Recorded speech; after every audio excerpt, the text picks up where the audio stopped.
She won because she defied science. Decades ago, when she was first assessed or diagnosed with her condition, people around her thought she would pass when she was 14 or 15, but she was almost 60 in another 2 weeks. So she really won. She conquered. Fighting and cheating death was kind of normal to Jane. The hospitals got used to saying she has 9 lives, she has 15 lives, she has 21 lives, she's back again. But I don't think we knew what it took to come back each time. When I probably felt that life had its own challenges, looking at her, I found strength. My admiration for her doggedness. She didn't give in to pity. You know, each time I was blessed to see her, it was just a privilege to witness such remarkable courage that she showed despite all that was going on. And if there's one gift I would say she gave to me was, you know, the show of that strength and that resilience. It just shows you, it teaches you that nothing is impossible. Her strength was the gifts God gave to her. And I had observed over the years that she gave every single action that she took her best. I'll always remember you for the will to live, the fight in you to overcome this illness. She was obviously a very strong person. So she fought, and she fought a good fight. One of her birthdays, we would call her Formula One, you know, like the powerful race car that has all the horsepower, even though it was during her very, very difficult moment. She was a true fighter. For her to last 60 years in this condition, what she's gone through, it takes a unique kind of person, and I'm glad to have met her. Jane was my superwoman, I used to call her. Even in the midst of pain, she never showed it. She never liked anyone feeling pity for her. It was one of those things that made her Jane. She couldn't have done all she did and been all she was if God hadn't chosen her to be that. And whilst we might look at the loss, we nevertheless had her for the better part of 60 years, of which I had a precious 30 years of encounter, conversational relationship, sibling relationship with the great Jane Moody. Jane was very open-minded, very non-judgmental. She never even really demanded a reason, an explanation for why something was or was not. She just allowed you to be. Her amazing personality, you know, made everyone feel safe. Even the children, she wasn't like an adult in their space. There's something about her when you pick up someone that you put in high class and she's able to relate with you.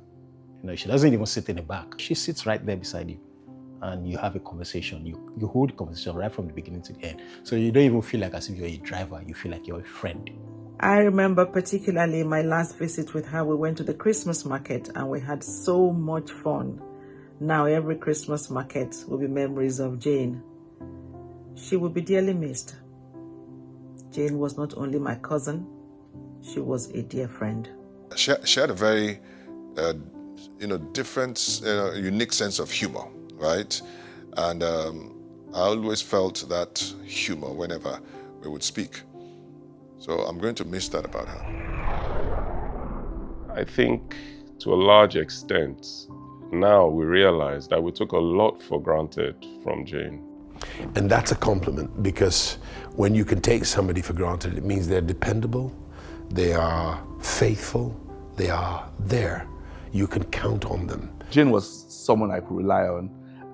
If I needed something, I did not have to explain to her why. She was not going to ask me questions, because we had built a relationship over the years and she trusted my judgment. Because she was just such a silent, constant, present force, one didn't realize how present she was in one's life. She was there from the day I was born, so I've not known life without Jane. You were comfortable. Comfortable, you were, for want of a better word, safe. You came to her because of how she was and how vulnerable she allowed herself to be. You came to her knowing that you could be vulnerable, and that just allowed you to be yourself around her. We used to enjoy eating street food, and there was this one used to sell akara, fried yam, fried fish, and ata. This fine day, for some strange reason, they weren't attending to us in time and all that. And it was and Jane was feeling a bit uncomfortable. Let's buy what we want to buy and go because she needed to lie down and all that. And we were just really taking the mickey. And she just released a torrent of pidgin English. And, everybody was like, this Oyibo. This Oyibo can speak pidgin like this. It is I know Sabi. And released another torrent of pidgin English.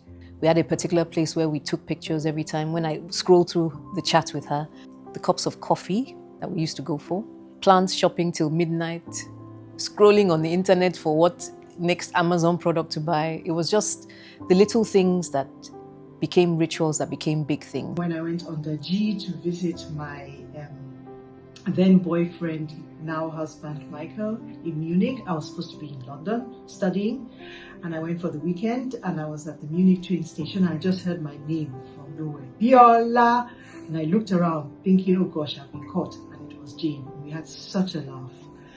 One moment that really captures Jane for me was on one of my early trips to Munich. She asked me to bring her meat from Ghana High. I remember thinking, Ghana High, as how? Oyibo fine girl plus Ghana High, they just don't mix. But she went on to describe the exact type of meat, so I don't mix it up. That was Jane. She would always want to see me, always. And she would drag her mother here. When she was ever in Nigeria, she would want to come here and stay with me. She understood that life was for living, and she lived it to the fullest. Not just by traveling or adventures, but she gave it her very best. She loved life, she loved to live, she loved to be there. She wasn't going to let anything impair her opportunity to enjoy life, to give life, and to be a part of life. She became part of our Christmas, New Year dinner tradition. And she would come in, don't put garlic or brush eggs. You know that garlic affects me. Where's the shakirosis? Any Rockies tonight? Life of the party. She was the life when she entered a room, it lights up. And I know she's lit up heaven right now because that's who Jane is. Wherever she goes into, she lights the place up. For every single letter in the alphabet, there is a befitting adjective for Jane. Caring Jane, funny Jane, strong Jane, determined Jane, big-hearted Jane, party Jane, storyteller Jane. Jane always had a story to tell. Never a dull moment with her. She lived life without limitations or restrictions. She was free. She was giving. She was loving. I just remember all the amazing times that we had together. Honestly, I can't even understand that she's not here anymore.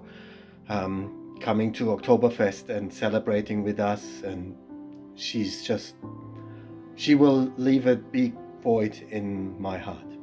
And so her death has reminded me that I must do better at showing up, because she showed up for everyone. You were so special, and I truly, truly love you. She's going to live long in my heart as long as I breathe. I would have said to Jane, it's going to be glorious. When you breathe that last breath and your body struggles, it's not your struggle. Because on the other side, it's going to be pure joy.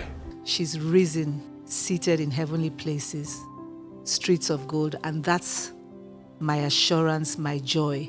I just want you to know that we couldn't have asked for better, and you were a great gift to us. Darling Jane, rest in the bosom of the Lord's hands. I will always miss you, Jane, and thinking of you makes me still sad, but I'm sure the day will come I look at your picture and will say, beautiful girl. She is free of harm and pains. Rest in peace, happily. Bye-bye.